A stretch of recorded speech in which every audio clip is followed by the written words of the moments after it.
हमारी लगभग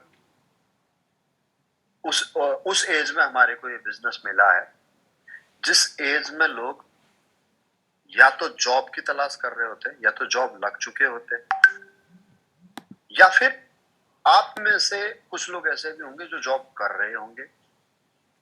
किसी की 8 साल 10 साल जॉब हो चुकी होगी, किसी की 15 साल जॉब हो चुकी होगी। या आप में से कोई व्यक्ति ऐसा होगा जिसका खुद का कोई अपना बिजनेस होगा, दुकान होगी, चाहे वो परचून की ग्रोसरी की दुकान हो या अपना कोई भी खुद का काम। बहुत सारे ऐसे यंगस्टर्स भी हैं इस मीटिंग के अंदर जिनको बचपन से एक पाठ पढ़ाया गया था कि अपनी एजुकेशन कंप्लीट करो और उसके बाद में अपना जॉब पकड़ो, जॉब करो। हमारे पास ये अपॉर्चुनिटी अचानक से आई है। इस AWPL को हमने चूज नहीं किया है, ये हमारे को बाई चांस मिली है, बाई चॉइस नहीं मिली है। इस पॉइंट को दोबारा समझिएगा। AWPL हमें बाई चांस मिली है, या ये कह सकते हो कि किस्मत से मिली है, बाई चॉइस नहीं मिली है हमारे को। हमने इसे चूज नहीं किया है। हमारा माइंड सेट तो कुछ और ही था कि हमें जॉब करनी। या आप में से कुछ लोग तो 10-12 साल 15 साल जॉब करते हुए भी हो। आप में से कुछ लोग तो दुकान कर रहे हैं, कुछ लोग खेती किसानी कर रहे हो। तो आपके पास में अचानक से ये अपॉर्चुनिटी आई है। अब अगर इस अपॉर्चुनिटी का आप फायदा उठाना चाहते हो, फायदा मीन टाइम कि जो आपको बिजनेस प्लान दिखाया गया उसमें आपको टोटल कैलकुलेशन के साथ में समझाया गया होगा कि अगर आप यहाँ से ब्रांड एम्बेसडर बनते हो तो आप 70 करोड़ रुपए कमा सकते हो। अगर आप डायमंड बनते हो तो आप 50 लाख रुपए कमा सकते हो। 50 लाख रुपए कोई बहुत बड़ी बात नहीं है, लेकिन 50 लाख रुपए आप 5 साल में कमा सकते हो। 50 लाख रुपए आप 10 साल में कमा सकते हो। अगर आपने 5 साल में भी अगर आपने 50 लाख रुपए कमा लिए तो आगे आने वाले 15 साल में आप यहाँ से ब्रांड एम्बेसडर बन सकते हो, यानी कि टोटल 20 साल में आप ब्रांड एम्बेसडर बन सकते हो। तो कैलकुलेशन आपको समझाई होगी जिसने भी आपको प्लान दिखाया होगा। अब आप यहाँ पर इस बिजनेस में ज्वाइन हुए, आप में से हो सकता है किसी की तो आईडी भी ग्रीन ना हो। आईडी ग्रीन ना हो मतलब आईडी एक्टिव ना हो। 52 एसपी से या 27 एसपी से या 100 एसपी से आपने अभी तक अपने आईडी पर प्रोडक्ट ना परचेज किए हो। दूसरे कैटेगरी के लोग इसमें आप में से ऐसे हो सकते हैं जिन्होंने हो सकता है आईडी तो एक्टिव करा ली हो, लेकिन यहां से आपने अभी तक काम करना शुरू नहीं किया। अभी तक आपका पहला रैंक ही नहीं हो पाया होगा। तीसरी कैटेगरी के इस पैनल में मौजूद जो हैं लोग, वो कौन होंगे?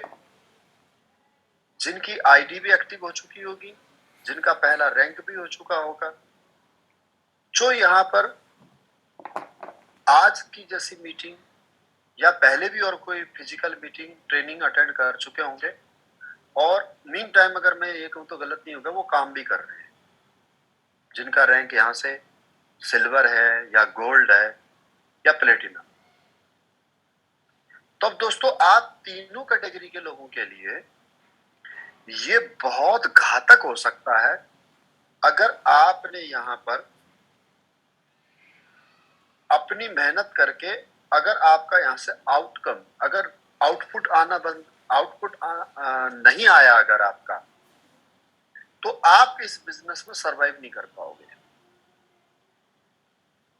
कहने का मतलब है कि जो आप यहाँ पर कैलकुलेशन देख करके आप आए थे, जो इमेज देख करके आपने इस बिजनेस को ज्वाइन किया था,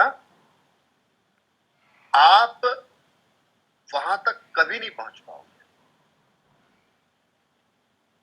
आप जो जो आप मेरी सपोज दैट कि आप मुझे ही देख लो कि मैं क्राउन डायमंड हूं, तो आप मेरे रैंक तक कभी नहीं पहुंच पाओगे। क्यों नहीं पहुंच पाओगे?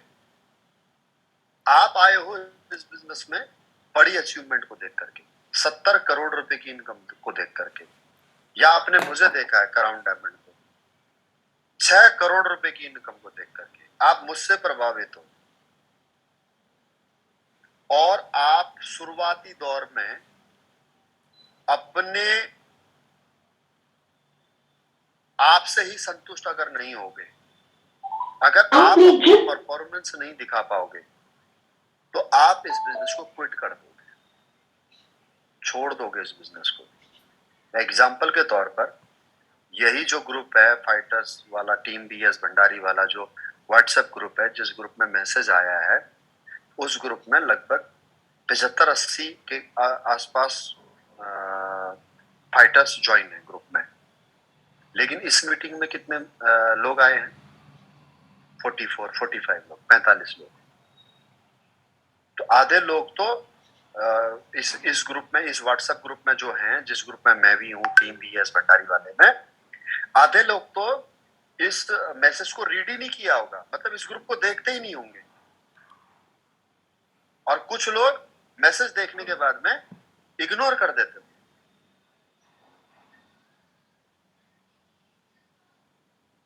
तो इसका मतलब क्या है कि उनका इस बिजनेस में इंटरेस्ट नहीं बन रहा है। और अगर आपका किसी काम में इंटरेस्ट नहीं बनेगा तो आप उस काम को कर कैसे?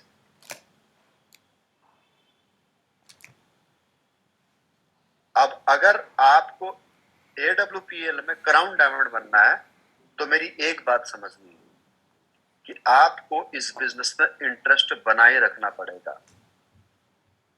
और इंटरेस्ट कब आता है? आपका इंटरेस्ट कब रहता है? इंटरेस्ट तब रहता है दोस्तों जब आप लगातार परफॉर्मेंस करते हो, तब आप एक्साइटमेंट में रहते हो, तब आप अधिक मेहनत करते हो, लोग आपकी तारीफ करते हैं, आपको तारीफ सुनना अच्छा लगता है, आप उस तारीफ को कंटिन्यू लेने के लिए, शाबाशी लेने के लिए, चीयरिंग सुनने के लिए आप और अधिक मेहनत करते हो। उदाहरण के तौर पर क्रिकेट में होता है ऐसा, जब कोई भी बैट्समैन हर मैच में रन बनाता है, हर सीरीज जीतता है, हर सीरीज में रन बनाता है, तो उसका एक्साइटमेंट लेवल नेक्स्ट लेवल का होता है। वो मोटिवेटेड रहता है, वो पॉजिटिव रहता है, वो इंटरेस्टेड रहता है। अखबार में उसकी फोटो आती है, टीवी पे उसकी चर्चा होती है, सोशल मीडिया में वो वायरल हो जाता है। अब वो उस नाम को, उस नेम को और उस फेम को हमेशा अपने साथ रखना सर मीटिंग में आ जाओ। और इसके लिए वो और अच्छी परफॉर्मेंस देना चाहता है, और अच्छी परफॉर्मेंस के लिए एक वो और सेकंड, अच्छी एक मेहनत सेकंड। करता है। तो ये बिजनेस भी क्या हुआ, कह रही? क्रिकेट के उस ग्लैमर से अछूता नहीं।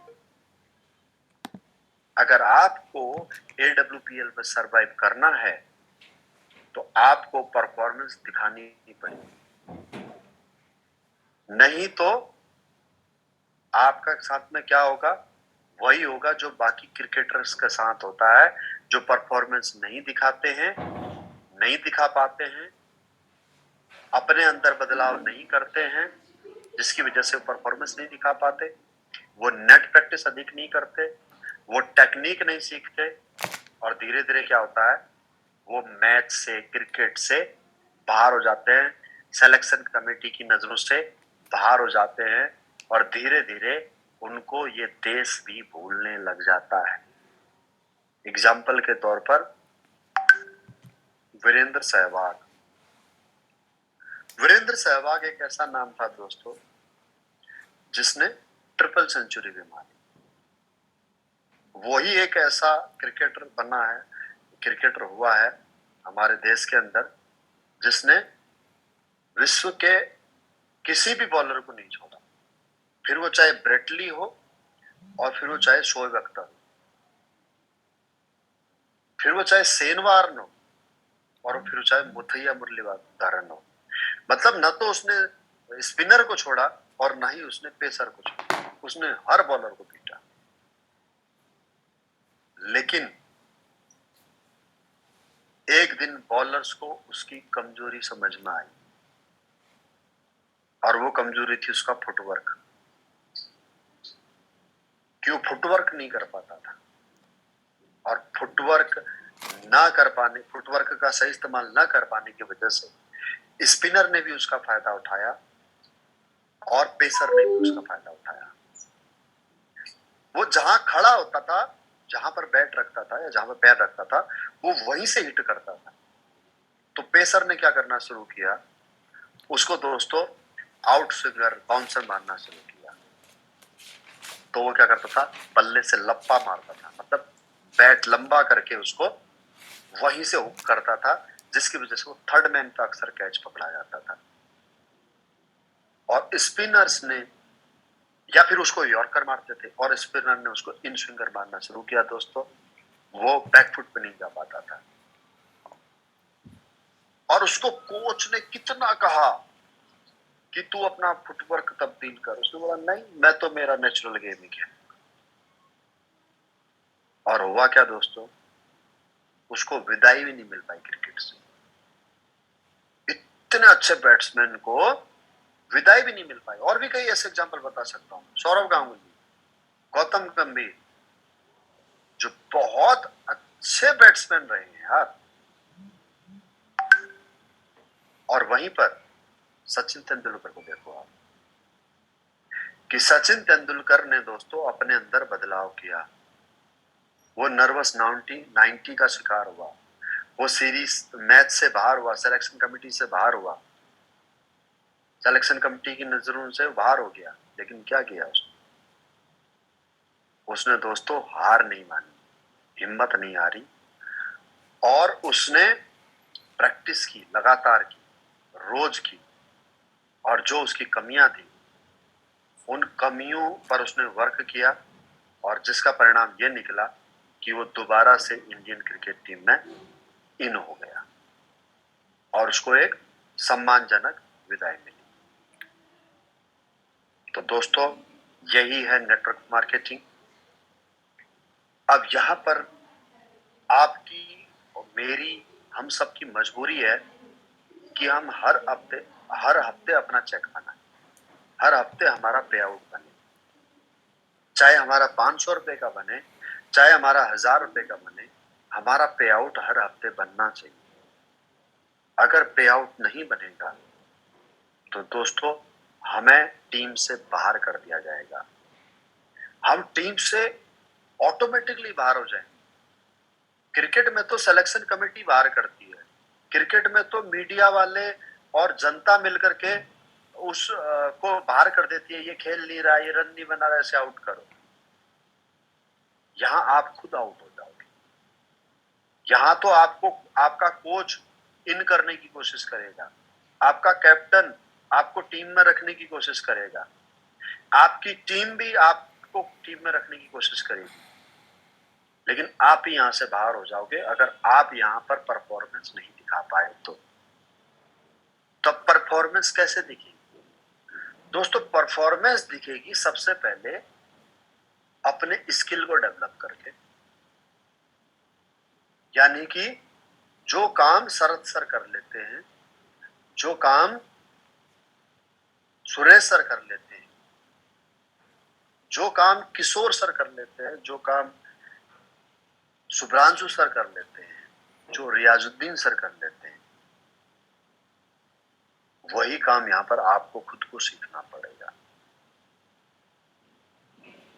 आपको खुद को वो काम सीखना पड़ेगा। उसके अलावा ये आपका एजुकेशन पार्ट हो गया। उसके अलावा अब आता है आपका प्रोडक्टिविटी पार्ट। प्रोडक्टिविटी पार्ट में दोस्तों हम एक बिजनेस कर रहे हैं और बिजनेस में प्रोडक्टिविटी का मतलब है कि आप अधिक से अधिक लोगों से मिल करके और इस बिजनेस के बारे में चर्चा करो, क्योंकि मार्केटिंग का जो फंडा है, सेल्स का जो फंडा है, उसमें लॉ ऑफ एवरेज, अनुपात का नियम काम करता है। अगर आप 20 लोगों से मिलोगे तो आपको 4 लोग हाँ कहेंगे, 16 लोग ना कहेंगे, लेकिन उन 4 लोगों की हाँ सुनने के लिए आपको 16 लोगों की ना सुननी जरूरी है। प्रोडक्टिविटी का पहला पार्ट कि आपको लोगों को मिल करके AWPL के बारे में बताना पड़ेगा। बिल्कुल साधारण सी बात है, ये बात आप अपने दिमाग में अच्छी तरह से बैठा लो। सपोज कीजिए कि आप जिस गली में रहते हो, जिस मोहल्ले में रहते हो, जिस गांव में रहते हो, उधर कोई एक सब्जी वाला अपनी सब्जी की रेहड़ी लेकर के आता है।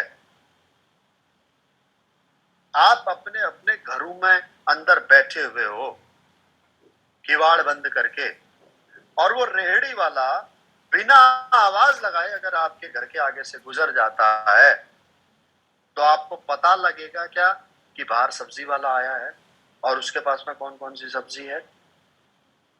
लगेगा पता?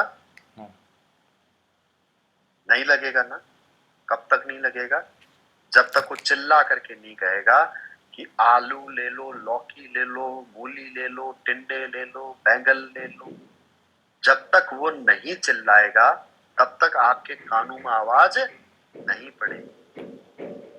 अब जब बाहर वो आवाज लगा रहा है, आप अंदर सुन रहे हो, तो जिसको जरूरत होगी वो आपके रेहड़ी तक, उस सब्जी वाले की रेहड़ी तक आएगा और देखेगा कि उसके पसंद की सब्जी है या नहीं है, उसके जरूरत की सब्जी है या नहीं है, और उसके बाद में आप उसके रेट के मुताबिक है या नहीं है। तो किसी को पसंद आएगी सब्जी, किसी को नहीं आएगी, किसी के बजट में होगी सब्जी, किसी के बजट में नहीं होगी। लेकिन जब आप आवाज लगाओगे तो लोग जरूर आपकी रेहड़ी तक पहुंचेंगे। तो कोई लेगा और कोई नहीं लेगा। यही अनुपात का नियम है दोस्तों। तब सवाल ये पैदा होता है कि क्या आपने आवाज लगाना शुरू कर दिया है? कहने का मतलब है, क्या आपने जितने लोगों को भी आप जानते हो या जितने लोगों से भी आप मिलते हो, चाहे जानते हो चाहे नहीं जानते हो, क्या आपने उनको बताना शुरू कर दिया कि आप AWPL करते हो और AWPL में इस प्रकार से आयुर्वेदिक प्रोडक्ट हैं और आप उन आयुर्वेदिक प्रोडक्टों का प्रचार करते हो? क्या आपने बताना शुरू कर दिया? अगर नहीं किया है दोस्तों तो आप आज से ही बताना शुरू कर दो। अगर आप नहीं बताओगे तो दोस्तों उनको पता ही नहीं, कभी पता नहीं लगेगा कि आप AWPL कर रहे हो। संकोच नहीं करना, शर्म नहीं करना, सोचना नहीं कि ये जुड़ेगा या नहीं जुड़ेगा। अगर मैं इसको बता दूंगा तो ये पता नहीं क्या कहेगा मेरे से। एग्जाम्पल के तौर पर दोस्तों, कल की बात बता दूं, मैं अभी इस समय पर हूं उत्तराखंड में। उत्तराखंड मेरा नेटिव प्लेस है, मैं पला बड़ा यही हूं और आज से 4 साल पहले तक मेरा हम लोग सब यहीं रहते थे। अब मैं कभी कभार आता हूं। तो दोस्तों 18 साल मैंने आर्मी में सर्विस की है और पिछले 5 साल से मैं जयपुर में रह रहा हूं। तो ऑलमोस्ट 23 साल मुझे उत्तराखंड के लोगों से मिले हुए हो गए। तो सडनली एक रिलेटिव का फोन आता है, मेरी बुआ की लड़की का। उस बुआ की लड़की की शादी में भी मैं कभी नहीं गया, सॉरी, उसकी बुआ की लड़की की शादी में भी नहीं पहुंच पाया था। मेरी सगी बुआ नहीं है, ऐसे रिलेशन मतलब कजन है। मैं उस समय पर छुट्टी पे नहीं आ पाया था, तो उस लड़की की शादी यानी कि मेरी सिस्टर की शादी हो गई। पता नहीं कितने साल हो गए, मेरे को याद नहीं है कि मैंने कब उसको देखा होगा। तो हम बुआ के घर गए थे, 3 दिन पहले की बात है। तो वहां मैं नंबर छोड़ करके आया था अपना। तो अब अगले दिन बुआ की लड़की का कॉल आता है कि भैया मेरे हस्बैंड आपसे मिलना चाहते हैं। मैंने सोचा कि हो सकता है कि उसका हस्बैंड मेरे साथ में AWPL ज्वाइन करने का इच्छुक हो, AWPL के बारे में जानना चाह रहा हो। मैंने कहा ठीक है, आ जाओ घर पे, मोस्ट वेलकम है। बोला नहीं मैं तो नहीं आ सकती, वो आ रहे। पर ठीक है, तो शाम को आया लड़का। शाम को आकर के मैं बाहर ही बैठा था नीचे आंगन पे। तो गेट पे आकर के नॉक किया। ऐसे ऐसे मैं उनका हस्बैंड हूँ, सिस्टर का नाम लिया। मैंने कहा आओ, मोस्ट वेलकम है। बोला मेरे साथ में मेरे 2 दोस्त और हैं, उनको बुला लूं। मैंने कहा हाँ बुला लो। तो साथ में लैपटॉप लेकर के आया। मैं समझ गया कि ये कोई नेटवर्कर है, तो मैं ऊपर लेके आया तीनों को। चाय नाश्ता वगैरह किया। उसके बाद में फिर मैंने सीधे डायरेक्टली पॉइंट पे कहा, क्योंकि मैं नेटवर्कर हूँ तो मुझे पता है कि क्यों किसी का समय वेस्ट करना है। तो उसकी झिझक खत्म करने के लिए और मैंने स्वयं सामने से उसको अप्रोचेबल ऑफर दिया कि वो आराम से मुझसे अपनी बात कर सके। तो जो साथ में आया था बंदा, जिसके हाथ में लैपटॉप था, मैंने उसी से बात की, आप क्या करते हो? उसने बोला कि मैं डायरेक्ट सेलिंग करता हूँ। मैंने कहा अच्छा, तो उसी के बारे में मिलना आए हो आप? बोला हाँ। मैंने कहा तो बताओ। तो उसने पूछा कि आप क्या करते हो? मैंने कहा मैं तो रिटायर हूँ। मैंने अपने बारे में नहीं बताया कि मैं डायरेक्ट सेलिंग करता हूँ, क्योंकि अगर मैं ये बता देता डायरेक्ट सेलिंग करता हूँ तो उसका मोरल उसी समय पर डाउन हो जाता।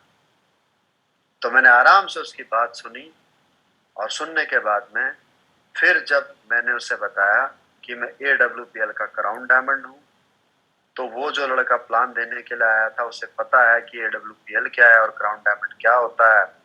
तो एकदम से बिल्कुल एक्साइटेड हो गया वो, और बड़ी गर्मजोशी के साथ हाथ मिलाया। और उसके बाद में जब सारी बातें बताई मैंने, तो उसके बाद वो बहुत रिलैक्स हो गए, टेंशन फ्री हो गए। मैंने उनको कॉन्ग्रेचुलेट कहा उनकी कंपनी के लिए। मैंने करो, बहुत बढ़िया है, ये है वो है, उनके सामने उनको तारीफ कर दी। अब जो मेरे बहनों ही आए थे, अब उनका पॉइंट समझना, मैं ये स्टोरी पूरी क्यों सुनाई है वो समझ। दोस्तों, मैं उनके जज्बे को सल्यूट करता हूँ, मेरे बहनों के जज्बे को सल्यूट करता हूँ कि वो मुझसे कभी मिले नहीं, और हमारा इतना क्लोज रिलेशन भी नहीं है कि वो मुझ पर हक जता सके। लेकिन बावजूद उसके, दोस्तों, जैसे ही उनको पता लगा कि हम यहाँ पर घर आए हुए हैं और मैं एक एक्स आर्मी पर्सन हूँ और कहीं ना कहीं कुछ ना कुछ करता हूँ, उनको ये नहीं पता था मैं नेटवर्क मार्केटिंग करता हूँ, लेकिन उनको ये पता था कि मैं कुछ ना कुछ काम, कोई ना कोई काम करता हूँ, आयुर्वेद का कोई काम करता हूँ, इतना पता था। तो वो दोस्तों एक अनजान बंदे के पास कॉल करके मेरे पास इनविटेशन करके, मतलब कॉल करके टाइम लेकर के मेरे पास आ गए। अब आ तो गए, अब मेरे घर के घर आगे खड़ी है फॉर्च्यूनर।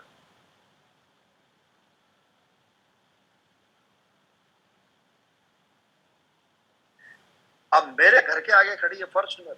तो अब वो कहते हैं बहनों, जब मैं सारी बातें होगी, प्लान लान हो गया उनका और मैंने अपने बारे में बता दिया उनको, तो मेरे सामने हाथ जोड़ के खड़े हो गए, अरे सर आप पहले बता देते, हम आपको प्लान ही नहीं दिखाते। मैंने कहा यार मैंने इसीलिए तो नहीं बताया आपकी, आपका मोरल डाउन ना हो करके। तो आपको ये सीख लेनी है सबसे पहली तो, कि अपने अंदर लिसनिंग हैबिट डालना। तो अब ये बातें हो गई। अब उन्होंने कहा कि भाई साहब हम तो जब ऊपर को आ रहे थे जैसे ही मैं अपनी गाड़ी से उतरा था तो आपकी गाड़ी देखी फॉर्च्यूनर आपके घर के आगे, तो मेरा तो दिल उसी समय बैठ गया था कि अरे यार हम किसको प्लान दिखाने के लिए जा रहे हैं, जिसके पास में फॉर्च्यूनर खड़ी है उसको क्या बताएंगे हम। तो मैंने उनको जो जवाब दिया वो सुनिएगा दोस्तों। मैंने कहा देखिए ऐसा है भाई, कभी भी ये मत सोचो आप कि सामने वाले के पास में क्या अचीवमेंट है, हमारा काम है उसको बताना। हमारे पास में 100 करोड़ की अपॉर्चुनिटी है तो हम उससे बड़े हैं, कभी झिझको मत।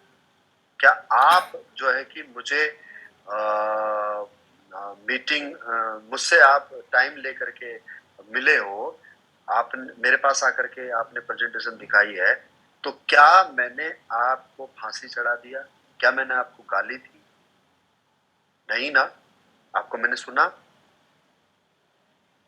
लास्ट में ज्यादा से ज्यादा क्या होगा, ना ही तो कहेगा व्यक्ति, मना तो करेगा ना। लेकिन अगर आप किसी को बताओगे ही नहीं तो उसमें नुकसान किसका होगा? आपका होगा ना। अगर मैंने अपनी उस बुआ की लड़की को आज से 6 साल पहले जब मैंने AWPL स्टार्ट कर दिया था, अगर तब बता दिया होता तो वो आज मेरे साथ ज्वाइन होते ना, वो किसी दूसरी कंपनी में दूसरे लीडर के साथ ज्वाइन नहीं होते। उनको यही पता नहीं है कि मैं नेटवर्किंग करता हूं। तो गलती किसकी है? मेरी गलती है। हमें कभी ये नहीं सोचना चाहिए कि कौन ज्वाइन होगा और कौन नहीं ज्वाइन होगा, कौन क्या सोचेगा कौन क्या नहीं सोचेगा, कौन आएगा कौन नहीं आएगा, कौन क्या कहेगा, कुछ नहीं सोचना है। बस हमारा काम है बताना। और ये दोनों एग्जाम्पल मैंने बता दिया आपको कि मैंने उनको न बता करके क्या गलती की, और अगर उन्होंने मेरे को बताया तो उनको क्या नुकसान। भाई मैंने अगर 6 साल पहले अपनी बुआ की लड़की को बता दिया होता तो जब उनके सामने बिजनेस अपॉर्चुनिटी वो दूसरी कंपनी का लीडर लेकर करके पहुंचा तो वो उसके साथ ज्वाइन ना होकर के मेरे साथ ज्वाइन होते ना। क्योंकि उन्होंने आज से 6 साल पहले के भी BS भंडारी को वो जानते हैं कि एक आर्मी पर्सन है, और आज मेरी जो 6 साल में ग्रोथ हुई है वो उसको भी जानते हैं। तो मैंने बताया ही नहीं था ना उनको कि आलू ले लो, मूली ले लो, लौकी ले लो। तो उनको क्या पता कि मैं आलू मूली लौकी बेच रहा हूं करके। तो गलती मेरी थी। और दूसरी बात, वो उनको पता है किसके घर में फॉर्च्यूनर है, उनको पता है कि ये बंदा करोड़ों रुपए कमा चुका है, लेकिन उसके बावजूद वो आकर के मेरे को उन्होंने प्लान दिखाया, अपने अपलाइन के साथ आए, प्लान दिखाया, तो उनको किसी प्रकार का नुकसान हुआ क्या? नहीं हुआ ना। उनकी इज्जत कम हुई है क्या? नहीं हुई ना। बल्कि वो यहां से कुछ सीख करके ही गए कि यार अगर हम किसी बड़े आदमी के पास जो बैठते हैं और उसको अपनी बात रखते हैं तो वो हमारी बात सुनता है। किसी भी सफल आदमी के पास, फिर चाहे उसके घर के आगे फॉर्च्यूनर खड़ी हो, फिर चाहे ऑडी खड़ी हो, चाहे BMW खड़ी हो, ये मैं सिर्फ आपको बताना चाहता हूं। तो आप लोग अगर ये काम करना शुरू कर दो तो क्या होगा? वो होगा जो मैंने आपको पहले बताया था कि अगर आप 100 लोगों को बताओगे तो 100 में से 20 लोग आपके ज्वाइन हो जाएंगे। और अगर 20 लोग ज्वाइन हो जाएंगे दोस्तों तो आपका काम शुरू हो जाएगा, आपकी यहां से इनकम शुरू हो जाएगी। अब बताने के लिए क्या करना चाहिए? बताने के लिए करना यह चाहिए दोस्तों कि आपके पास में प्रोडक्ट होने जरूरी है। अब उनकी सिर्फ एक ही गलती थी। जो लड़का प्लान दिखा रहा था, मैंने एक प्रोडक्ट का इंग्रेडिएंट पूछ लिया कि इस प्रोडक्ट की कंपोजिशन बताओ क्या है। तो दोस्तों वो कंपोजिशन नहीं बता पाया। क्यों नहीं बता पाया? क्योंकि जो पीपीटी लगी होती है, पीपीटी में किसी के भी कंपोजिशन नहीं होती है। जैसे आप प्लान देते हो लैपटॉप से, तो उसमें इम्यूनोडॉग का कंपोजिशन थोड़ी लिखा होता है कि इसमें क्या मिला है करके। तो कंपोजिशन के लिए क्या चाहिए?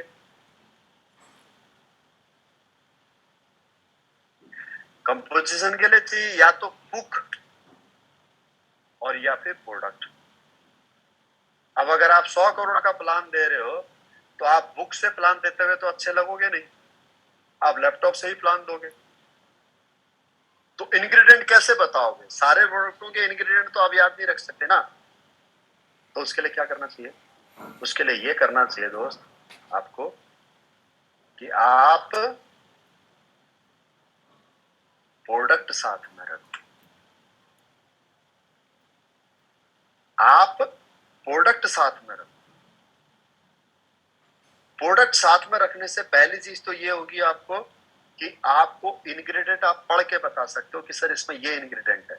सपोज दैट कि डेंटोडॉग के बारे में आप बताने लगे कि डेंटोडॉग हमारा ये फायदे करता है, दांतों को ठीक रखता है, मसलों को ठीक रखता है, पायरिया की प्रॉब्लम नहीं होने देता है, फलाना नहीं होता है, ढक्कना नहीं होने देता। राइट। अब सामने वाला कस्टमर आपसे पूछता है कि सर इसमें ऐसा मिला क्या है, तो आप क्या बताओगे उसको? अगर आपके पास टूथपेस्ट होगा तो आप बैग से निकालोगे और तुरंत पढ़ के बता दोगे कि इसमें ये कंपोजिशन है, ये इंग्रेडिएंट मिलेगा। पहला बेनिफिट ये होगा। दूसरा बेनिफिट ये होगा दोस्तों कि कस्टमर ना लाइव एग्जांपल चाहता है। लाइव एग्जांपल, लाइव एग्जांपल इसका मतलब क्या है कि आप कभी भी कोई कपड़ा खरीदने के लिए गए हो मार्केट में, शोरूम में आप जाते हो, तो आप उस कपड़े को ना फील करना चाहते हो, हाथ लगा करके चेक करते हो,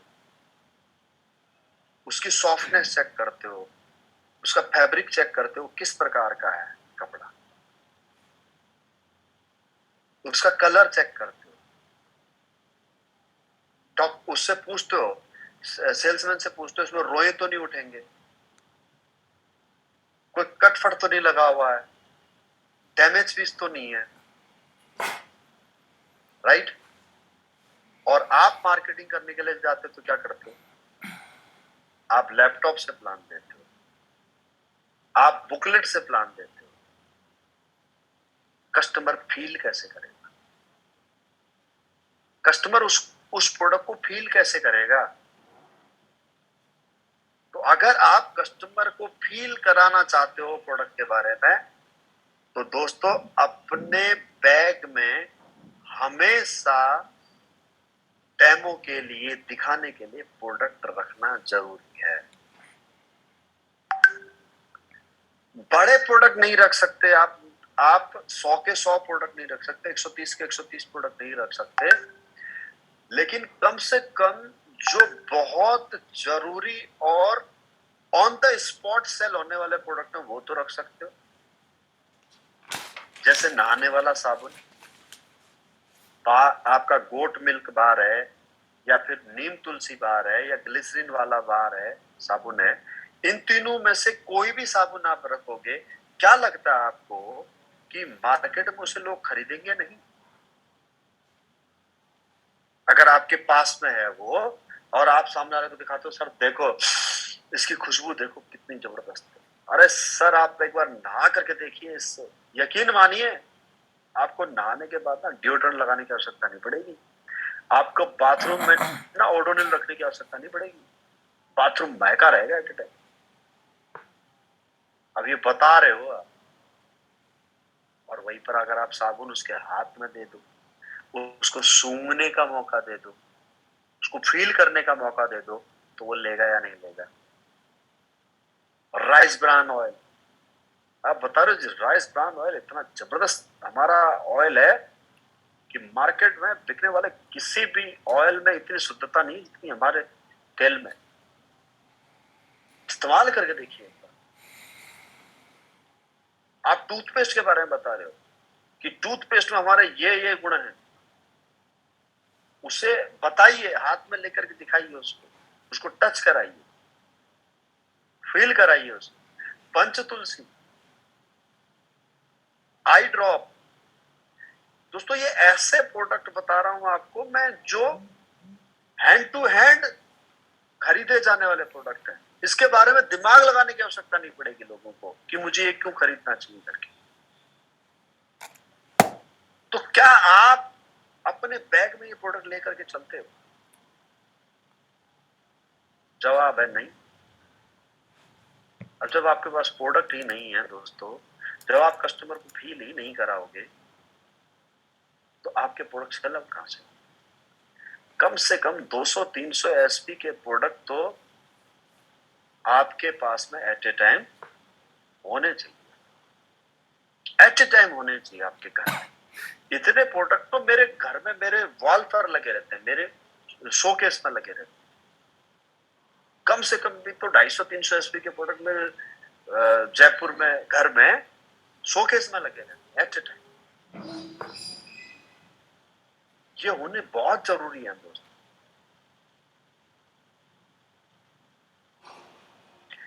उसके अलावा दोस्तों, मैंने पिछले हफ्ते एक टारगेट लॉन्च किया, जिसमें मैंने 100 एसपी से लेकर के और 400 एसपी तक का टारगेट रखा कि आप ये फरवरी तक, इस महीने तक, कोई भी व्यक्ति इस टारगेट को अचीव करता है तो 100 एसपी पे लगभग 500 रुपए तक का कुछ रिवार्ड था।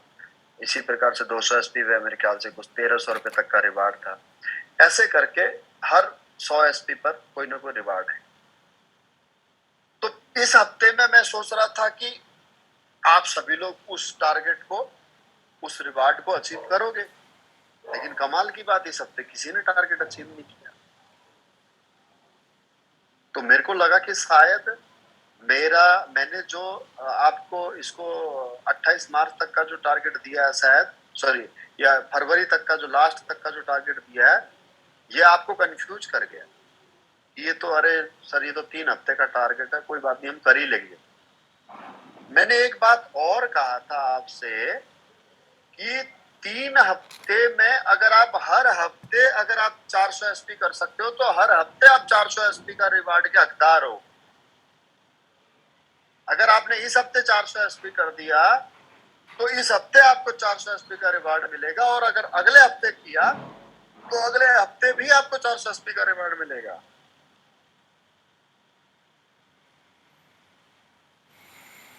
मुझे लगता कि आप गलत मतलब ले गए उसका, इसलिए शायद आपने पिछली क्लोजिंग में किसी ने भी 100 एसपी या 200 एसपी का रिवार्ड अचीव नहीं किया या नहीं कर पाए।